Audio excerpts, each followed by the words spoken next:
बांधकाम कामगारांच्या विविध आर्थिक लाभाच्या योजना बंद करण्यात आल्यात.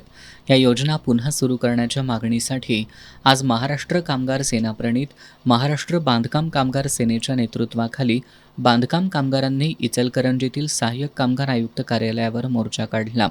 शाहू पुतळ्यापासून सुरू झालेला हा मोर्चा राजाराम स्टेडियम परिसरातील सहाय्यक कामगार आयुक्त कार्यालयावर धडकला. यावेळी कामगारांनी जोरदार घोषणाबाजी केली.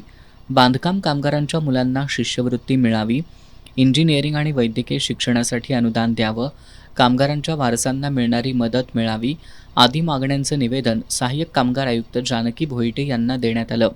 मोर्चात कामगार सेनेचे संस्थापक अध्यक्ष राजेंद्र निकम, जिल्हाध्यक्ष केणाप्पा हालगेकर, जिल्हा उपाध्यक्ष इम्तियाज शेख, शशिकांत कांबळे, फिरोज शेख, अल्ताफ मुजावर, चंद्रकांत शिंदे, झहीर मोमीन, कुबेर सावंत, राजेश मोरे, राजू जिपटे, सुनील परीट यांच्यासह बांधकाम कामगार सहभागी झाले होते.